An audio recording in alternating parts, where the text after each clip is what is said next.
we're lucky to have him here today, Senator Bernie Sanders.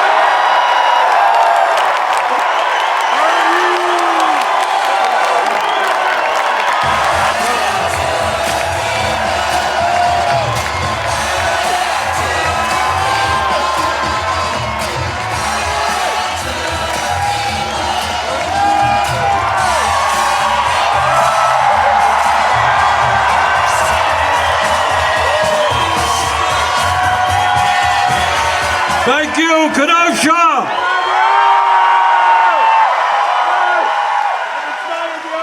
I didn't know there were this many people in Kenosha. Wow, what a crowd. And by the way, we got another 1,000 people in the overflow area. Let me thank the University of Wisconsin Parkside for the venue. Let me thank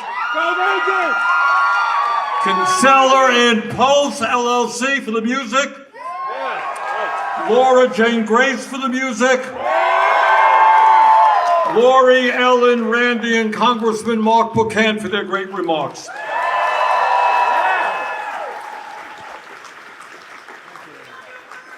We love you, Bernie! Well, you know, it is great to be in Wisconsin, the state that has the second best cheddar cheese in America. Just kidding, just kidding. We love our cheese. So, We love your ice cream. why am I here tonight? Well, because it's great to see all of you, that's why I'm here. But the answer, I think, as Mark and the others have said, is pretty obvious.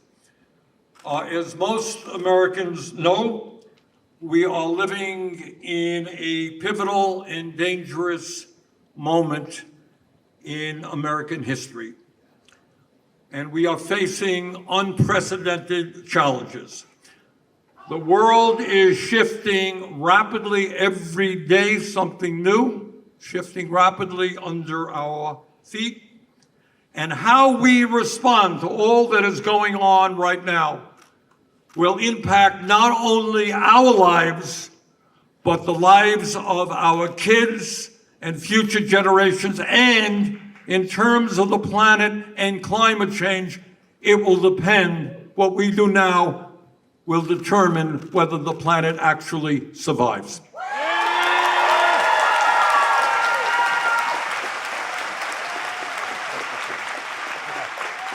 So we are here to say loudly and clearly that in our great nation, we will not accept oligarchy.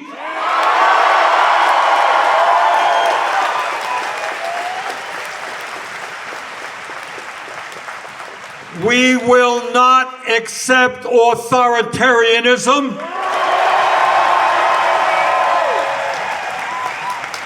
We will not accept kleptocracy.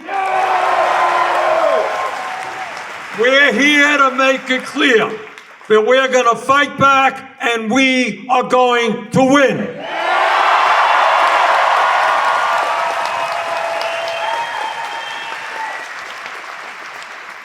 You know, lately I have been thinking about something that I learned, I guess, in the 5th or 6th grade. And also in Vermont on Memorial Day, I often go to a beautiful parade done by the city of Virgins, which is up in the northern part of the state. And it's a great parade. And what they do at the end of the parade, many, many hundreds of people come to the town green and we give speeches and stuff. And they bring kids from the high school up to speak. And every year they have a kid from the high school reciting the Gettysburg Address that Abraham Lincoln gave in 1863. And I want you all, I think you all remember what that was about. Lincoln stood there a few days after the terrible, terrible, bloody Battle of Gettysburg, where thousands and thousands of soldiers died to end the horror of slavery. So he stood on that battlefield, and he looked around him, and this is what he said. he said that we here highly resolve that these dead shall not have died in vain, and that this nation under God shall have a new birth of freedom, and that the government of the people, by the people, for the people, shall not perish from the earth.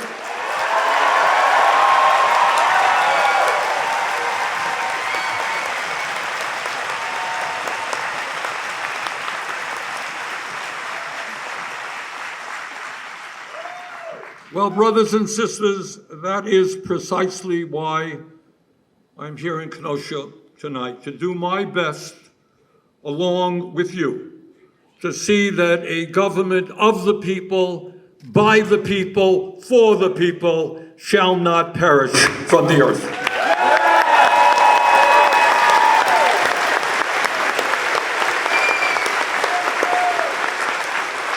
And I gotta tell you that this is not going to be an easy fight.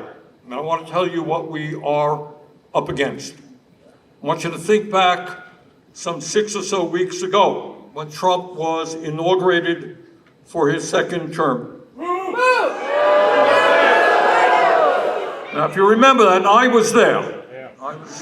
Sorry. It was my job, I had to go. I was kind of right on, I got pushed right up front, so it's a few feet away. Check one for the team.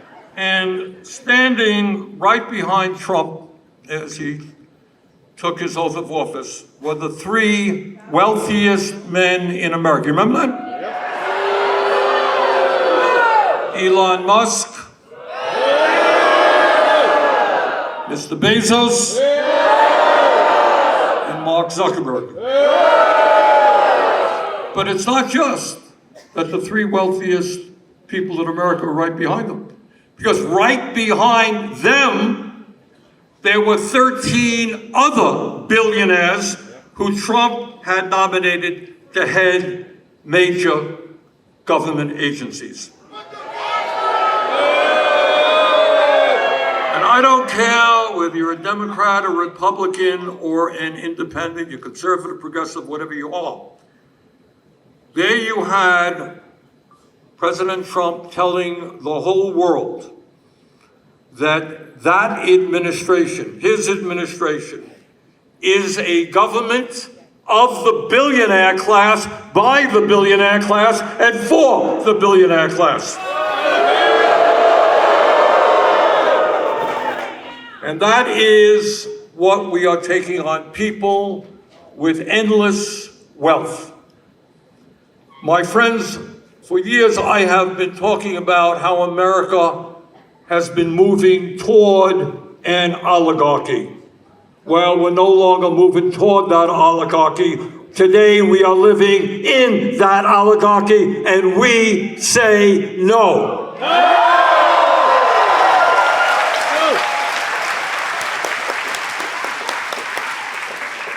And as we speak, literally right now, the oligarchs led by Mr. Musk, the wealthiest man on earth, are on the warpath against the working families of our country. Despite this is something that really I struggle with to think about. These guys are worth more money than we can almost dream of. What does it mean to be worth $10 billion, $100 billion, in Musk's case, $400 billion? They're worth unbelievable. They can take care of their families for 100 generations, all right? They have endless amounts of money. Now, all of you know that in Vermont and in Wisconsin, we have very serious addiction problems, right?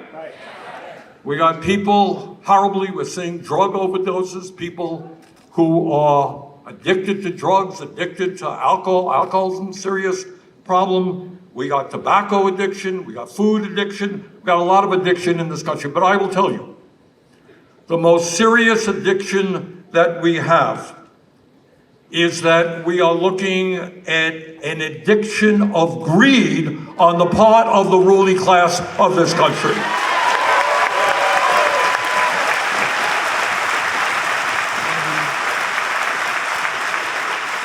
This is, honestly, I believe this. This is not an economic issue. We can talk about it from an economic perspective. This is more of a psychiatric issue. These people who are already enormously wealthy cannot control themselves. Think about a heroin addict. Needs more and more and more. That's what their body is craving. And that is what these guys want. They have billions, they want more billions, and they do not care about who they step on in order to become richer. And right now, in order to make themselves even wealthier, they want to dismember the federal government and cut programs that low-income and working people desperately need.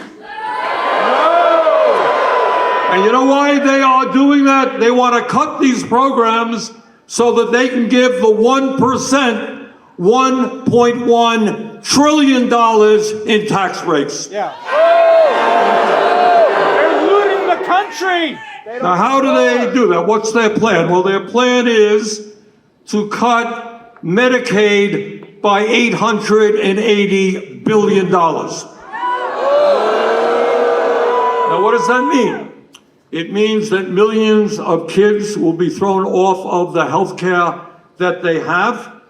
It means, as Mark Pecha mentioned a moment ago, that when nursing homes get 2/3 of their funding from Medicaid, that if you have a mom or a dad that is in or needs to be in a nursing home, it's going to be really hard because nursing homes all over this country are going to be closing down. It means that if you go to a community health center, 32 million people do that, they are going to be unable to provide you the care that you need because 40% of their revenue comes from Medicaid. But that is not all that they are now attempting to do. It's not just cutting Medicaid. They are now going after Social Security. In America today, 22% of seniors are trying to survive on $15,000 a year or less. You tell me how anybody can survive on $15,000 a year. I don't care whether you are in Wisconsin, Vermont, or any place. All right? You got 50% of seniors trying to get by on $30,000 a year.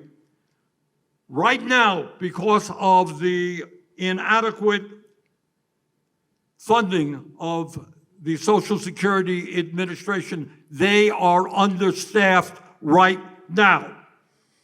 Some 30,000 people die every year waiting for understaffed Social Security to approve disability benefits. Can you believe that? That's what we got now. And Musk's plan to cut Social Security staff by 50% will result in the deaths of thousands and thousands of seniors who will never be able to get on the phone and talk to somebody and get the benefits that they paid into and that they deserve as American citizens. But it's not just Medicaid and health care for kids, and it's not just Social Security. They are going after veterans as well. You know, I, some years ago, had the honor, and it really was an honor, to be the chairman of the Senate Veterans Committee, and I worked as hard as I could. And I really don't care what your political view is. I think almost every American understands that when men and women put their lives on the line to defend this country, we got to stand with them and make sure they get the benefits that they were promised.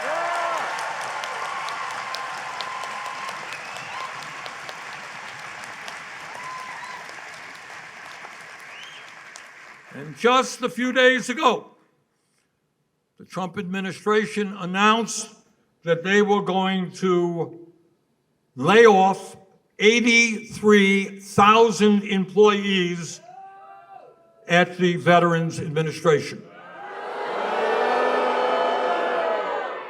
They're going to gut the Department of Veterans Affairs, jeopardizing the health and well-being of millions of veterans.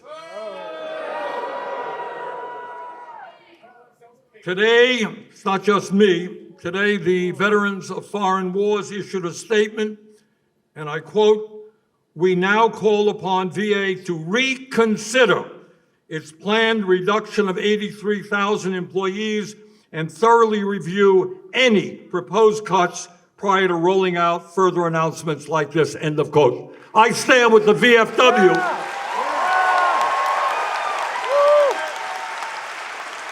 No cuts to the VA.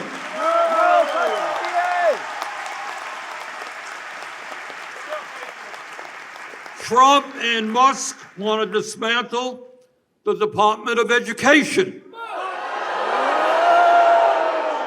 So let me tell you what that means. It means that 27 million kids in low-income and working-class communities all over this country will see those schools lose funding.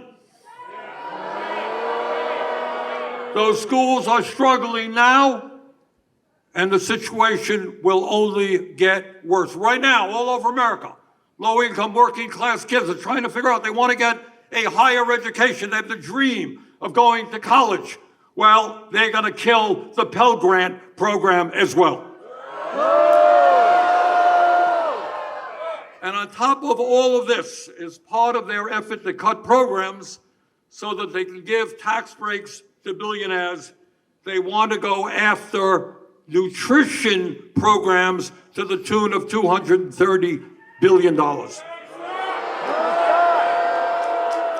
And I don't, these are people, these billionaires, they live in incredible opulence. They own, homes, and they got jet planes, and they got yachts, and they, send their kids to fancy schools. They go up in space in their spaceships. Let them blow up. And imagine, just imagine for a moment the vulgarity of these people with so much wealth trying to get another tax break by cutting nutrition programs for hungry kids. That is truly disgusting. Shameful. Now, one of the ways that you can dismantle the federal government is to fire, which they are doing, hundreds of thousands of federal employees, so that programs that these people work on cannot be implemented. If you don't have anybody working at the Social Security Administration, you don't have a program. People are not answering the phones. They're not getting the checks out. No staffing, no programs. And I want to say something else in terms of what's happening now. Now, when we look at all of these layoffs, Trump just arbitrarily going around, don't care how many years you worked, don't really care about the quality of your work, you're out. Now, some people may say, well, that's really bad. I know that lives are going to be hurt. People had hoped to get a decent retirement. People can't pay their mortgages. What's going to happen to all these workers? We're concerned about that, but I want you all to understand this. People like Musk are working day and night trying to expand artificial intelligence and robotics. Think for a moment, if they are able to helter-skelter throw hundreds of thousands of federal employees out on the street, what do you think they will do with the explosion of artificial intelligence and robotics that we will soon see? Do you think they give a damn about workers who will be impacted? No! So whatever you may think about the federal government, let me tell you, they're coming for your job as well. And our view is that technology is good if it works for workers, not just the CEOs and Elon Musk.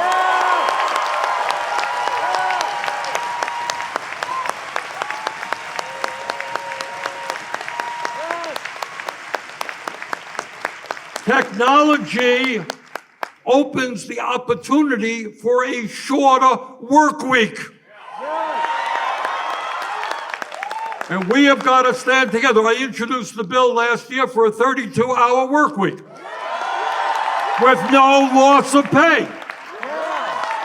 Because what we have seen over the last 50 years is as worker productivity has exploded. People are producing much, much more. It's not workers who have benefited from that. It is the 1%. Now, one of the tools that the oligarchy is using right now is something that we have really never seen in our country's history. I will not be telling you any secrets that politicians historically lie occasionally. It has happened once or twice. People stretch the truth occasionally, it happens. But what we have never seen is the use of the big lie. The big lie in a way that we are seeing it right now. Over and over. As we heard in his speech to Congress just a few days ago, President Trump is very effective in creating what I would call a parallel universe. Stay with me here for a minute, okay? And that is a set of ideas that either have no basis in reality, absolute lies, or in the great scheme of things, they are nowhere near the most important concerns facing the American people. And what these guys do, and this is new in America, it really is. And what they do is they say something that is grossly false. They repeat it over and over again, and then they have their right-wing social media blast it out endless times until people actually believe it. And then what happens is that rather than addressing the real issues and debating the real issues facing our country, we find ourselves wasting endless amounts of time trying to refute Trump's absurdities and lies. Let me give you just a few examples. Trump has claimed over and over again that the 2020 elections was stolen from him and that he won by a landslide. A lie. Trump has claimed that the January 6th insurrection was a day of love. A lie. Trump has claimed that millions of undocumented people vote in American elections. A lie. Trump has claimed that climate change is a hoax originating in China. A lie. Trump very recently has claimed that Ukraine started the horrific war with Russia. A lie. But it's not just Trump.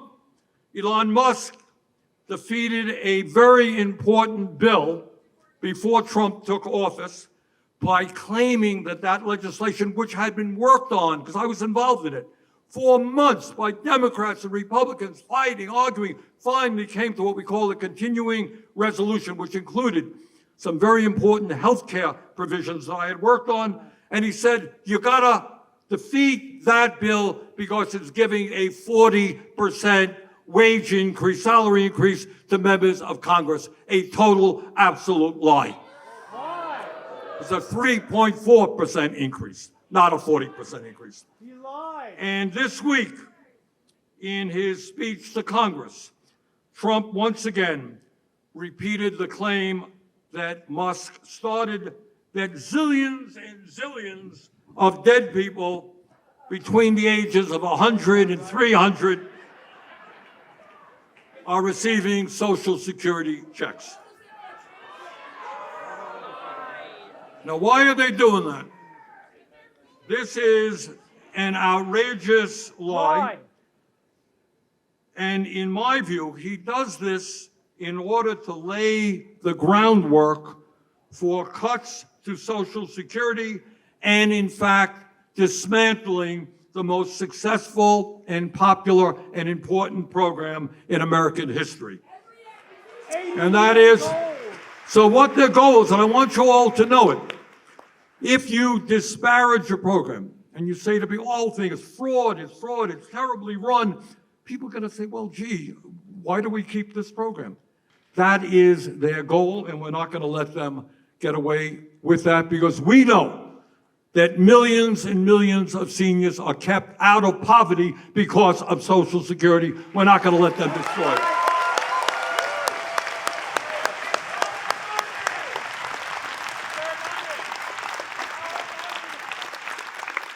Now, it's a funny thing, and this is, again, what they do. They try to deflect attention away from the most important issues facing Americans, and we cannot fall for that. I'll give you an example. Again, at his State of the Union speech on Tuesday, if you listened hard, and I was right there up front, this speech, if you listen hard, had virtually nothing to say about the State of the Union.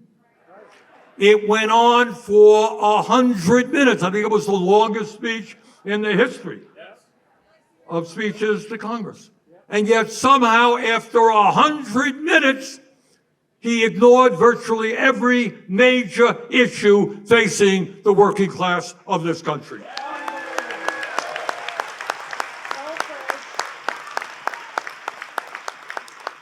So let us do for a moment what Trump and his friends do not do. Let us have the courage to take a hard look at the State of the Union, where the American people are today. And I'll start off by saying that in the richest country in the history of the world, there is something profoundly wrong with our economy when 60% of our people are living paycheck to paycheck.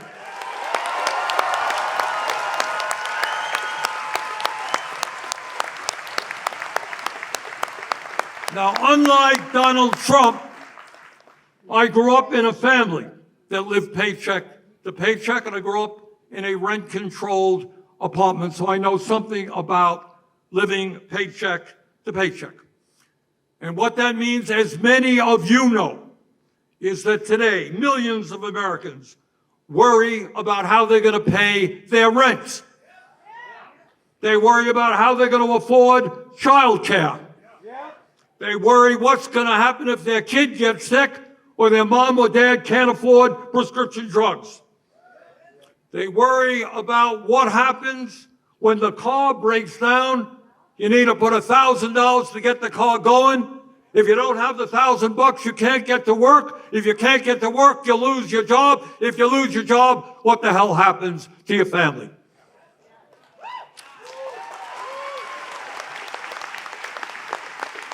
Millions of people today are worried about how they can afford to purchase healthy food for their kids when the price of food is off the charts.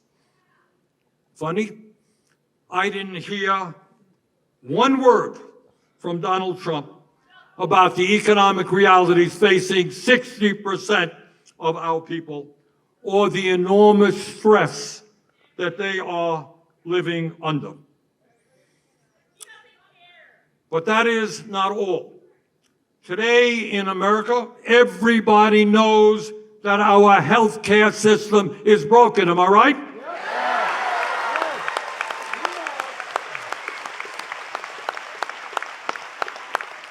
We spend twice as much per capita on health care, but the goal of this system is simply to make the insurance companies and the drug companies rich, not to provide the care that working families need. We remain, and we've got to end, we remain the only major country on earth not to guarantee health care to all people as a human right.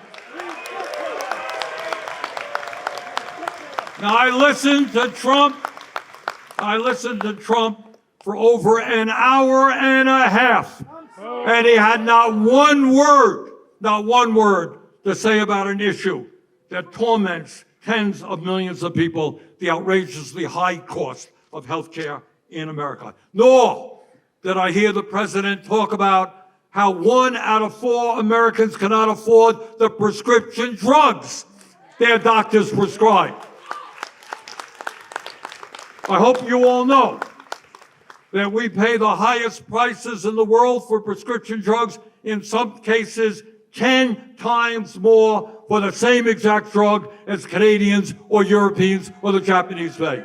And subsidize the drug companies too. But somehow or another, despite an hour and a half of talk, not one word about prescription drugs. But it's not only health care that he forgot to talk about. Today in America, we got 800,000 people who are homeless. We have over 20 million people spending more than 50% of their limited incomes on housing. We have a major housing crisis in Vermont, California, all over this country. Trump did not have one word to say about how we're going to resolve it. He doesn't care. Today in America, we have more income and wealth inequality than we have ever had in the history of our nation. The 3 wealthiest people in America, the people who are standing right behind Trump at his inauguration, own more wealth than the bottom half of American society, 170 million people. Did you hear Trump say one word about addressing this massive level of income and wealth inequality, which gets to the very fabric of our society? And here's something else that Trump forgot to discuss. Not only is our life expectancy 4 years lower, you all know this, 4 years lower than other wealthy countries around the world. You all know that? That is really bad. But you know what's even more outrageous? And that is that the life expectancy for the bottom 50% of Americans is 7 years shorter than for the wealthy people in this country. Got that? Now, I want you to think about that. That means if you're in the working class, you're low income, on average, you're going to live 7 years shorter life than if you are wealthy. Why is that? Healthcare is one of the reasons. What's the other reason? Stress. What does that mean, stress? Hold on 1 second. All right, this young man talked about cardiovascular issues and hypertension. What it means. This is what stress means. Think about it. If you are worrying today, you're a single mom, worrying how you're going to feed your kids, worrying about what happens if the landlord raises the rent, worrying about what happens if your car breaks down or some of the kids get sick. What does that do to you? If that's on your mind day after day after day, you're worried about losing your job, what does that do to you? It destroys your mind and your body. That's what it does. Stress kills. And what this young man was saying is true. It has a physiological impact on human life. It is not acceptable that so many of our people are living under that kind of stress. We can deal with it. We're the wealthiest nation on earth. But that's something that Mr. Trump forgot to talk about.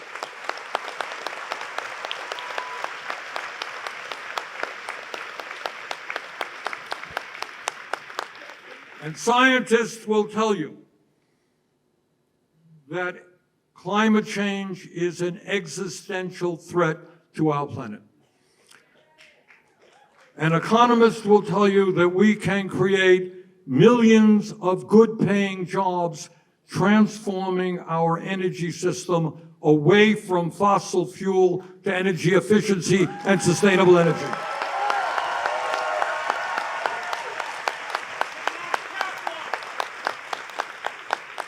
Trump, in his hour-and-a-half speech, had not one word to say about the crisis of climate change, except drill, baby, drill, which will make a bad situation even worse. So let us do something radical. You ready for a radical idea? Let us take a real look at what is going on in our country. And I should tell you that the problems we face are not only domestic. For the first time in our 250-year history, we have a president who is turning his back on democracy and allying us with authoritarianism. No, Mr. Trump, Ukraine did not start this war. Russia did.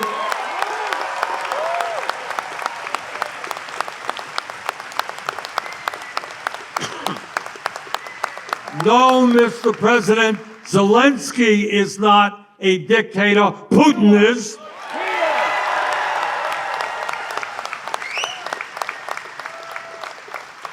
We must not abandon the people of Ukraine who were invaded by Putin. We must always stand up for democracy, not dictatorship.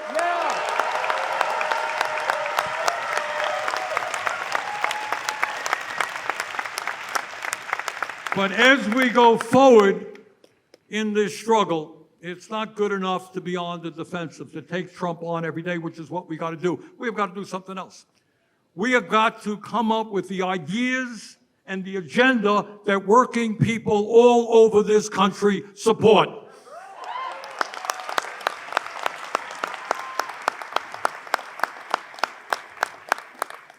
And what I'm going to tell you is not just a progressive idea. It is an idea that poll after poll shows is supported by the overwhelming majority of the American people. The American people want us to end a corrupt campaign finance system. Yes.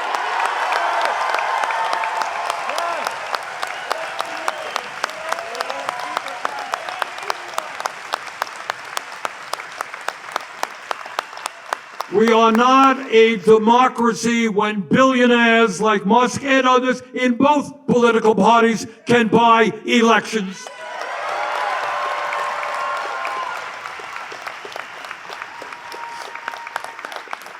It is apparently not enough, and I want you to think hard about this, that Musk spent some $270 million to help Trump get elected, and his reward is that he was made the most powerful person in the U.S. government.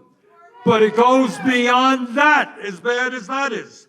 The situation is so absurd that, and Musk is so arrogant, that he is even intervening in a Supreme Court election right here in the state of Wisconsin.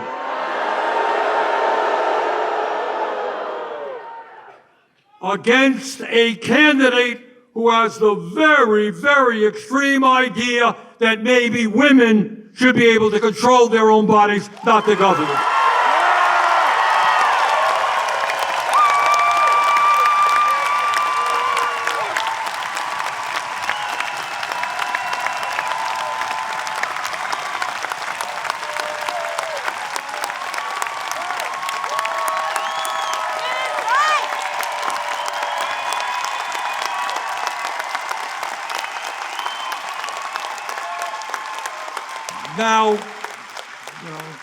Now, whatever your view may be on this Supreme Court election, I think what everybody, no matter what your position should be, should make it clear to the wealthiest person on earth that he cannot buy an election here in Wisconsin.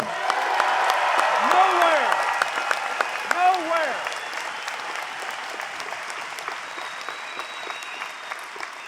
And I want you to think about what that means. If this guy can intervene in a Supreme Court election in one state, you tell me what mayor's race, what governor's race, what Senate race he cannot buy.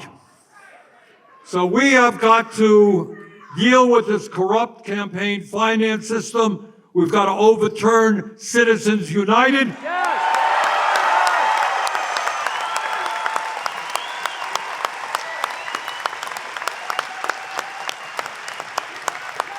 Pass that And we've bill. got to move to public funding of elections. Yes. And again, no matter what your political view may be, you're conservative, you're progressive, nobody I know thinks that billionaires should be able to buy elections. Right. Furthermore, we've got to move toward a tax system that is fair. No more tax breaks for billionaires.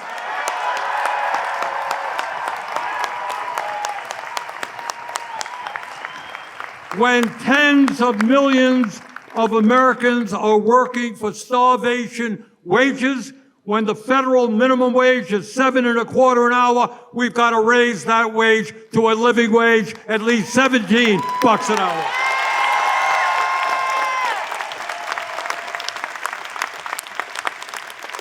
All over this country, working people want to join unions. They understand that when you're in a union, you got a shot at decent wages, decent benefits, decent working conditions. But Musk and Bezos and the billionaire class continuously act in an illegal way to make it difficult or impossible for workers to exercise their constitutional right to form a union. That's why we got to pass the PRO Act, make it easier for workers to join unions.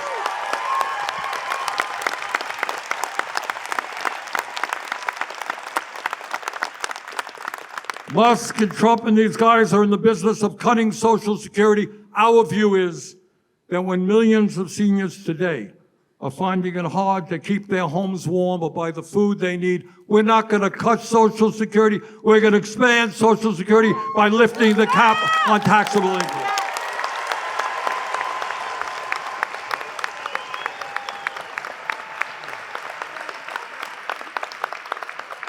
Brothers and sisters, we're not going to let them cut Medicaid. We're going to fight for Medicare for all. Universal health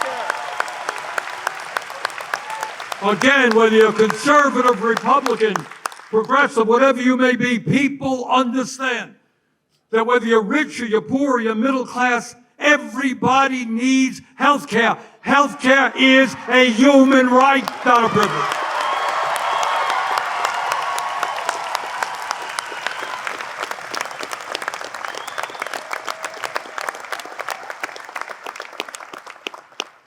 In a competitive global economy, we need the best educated workforce in the world. Young people should not have to go $50,000 or $100,000 in debt to get the education they need.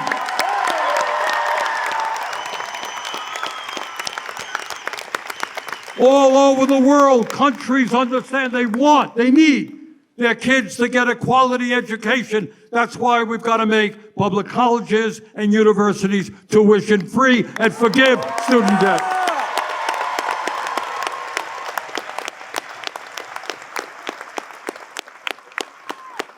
Now, I know there are a lot of people throughout our country who are feeling angry and frustrated about what's going on in Washington, right? So let me say this. At this particular moment in history, despair is not an option.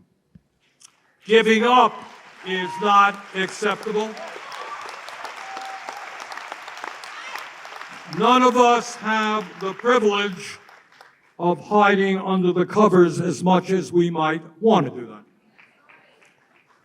The stakes for us, for our kids, for future generations, and for the planet is just too high.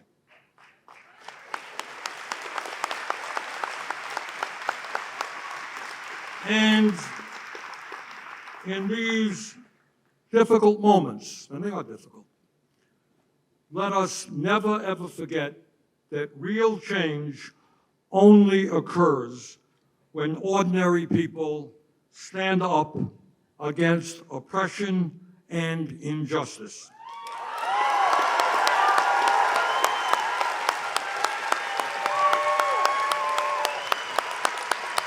And we all know this is not the first time that our country has faced challenging and dangerous situation. Think about it. I really want you to think about this. When this country was founded, you had people in the colonies taking on the entire British Empire, the most powerful force on earth.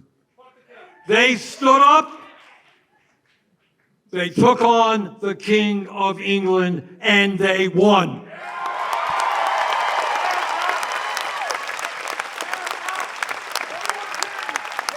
And think about the people in the 1820s, 1830s, 1840s, in the abolitionist movement.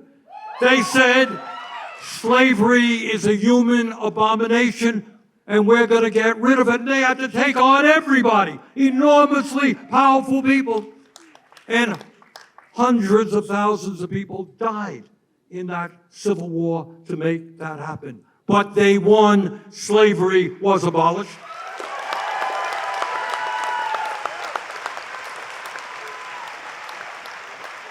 Think about the struggles of the American trade union movement. Think about workers who stood up and said, we don't want children working in factories. We don't want to work 7 days a week. We want to form a union, and some of those workers were beaten up. Some of them were killed. Many of them were fired, but they fought back and won.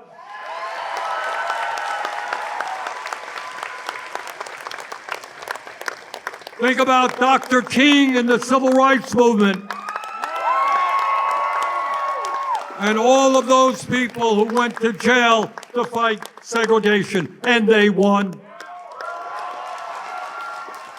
Think about the women way back when who went to jail and occasionally died because of the radical idea that women should have the right to vote.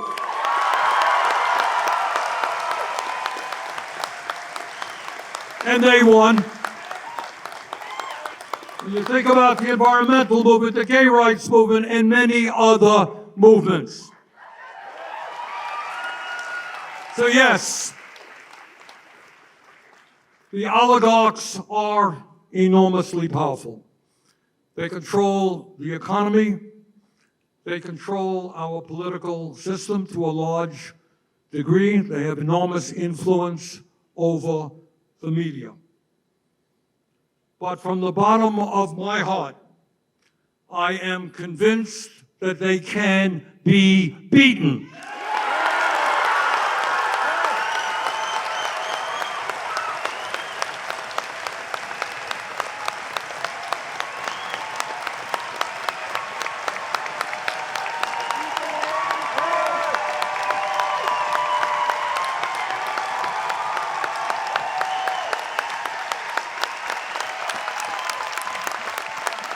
The American people have stood up to wealth and power in the past. We can do it today, and we can beat them.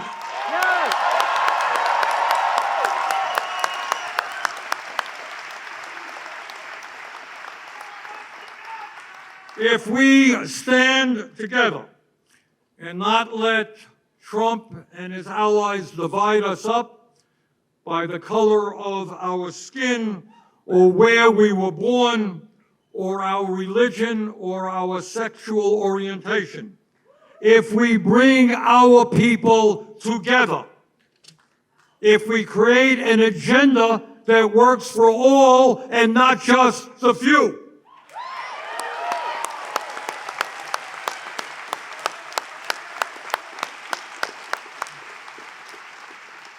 Now, I'm not a PhD in mathematics, but I do know that 99% is a hell of a lot bigger number than 1%.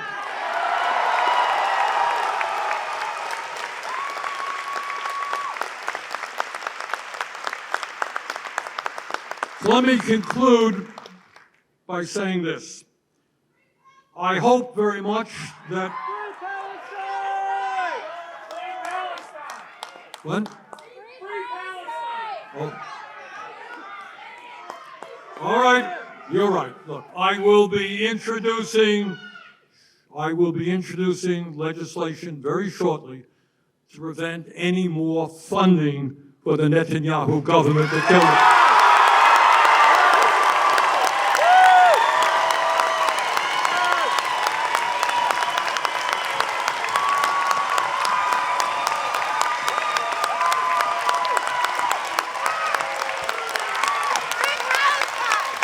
Now, we did this a few months ago, and to everybody's surprise, despite the enormous power of AIPAC and other powerful organizations, we got 19 senators to support a ban on arms sales for Netanyahu. And by the way, and again, there's so much to go over, you forgive me, there are many things I didn't discuss, but the idea that Trump believes that he can forcibly expel 2.2 million people in Gaza who have suffered so much in order to create a playground, a Riviera for the rich, is so abominable, it is literally unspeakable. Offensive.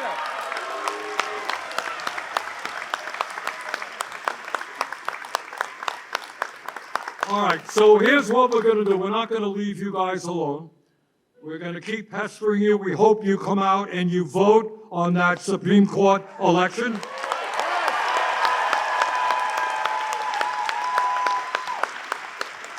We hope that you call your Republican member of Congress here and tell them, you know what? The people of Wisconsin in this district do not want tax breaks for billionaires and cuts to Medicaid and education.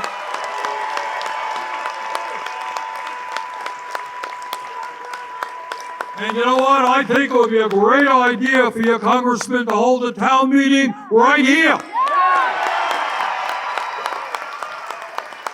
It's called democracy. So, brothers and sisters, thank you again. This is an unbelievable turnout. Thank you all for coming.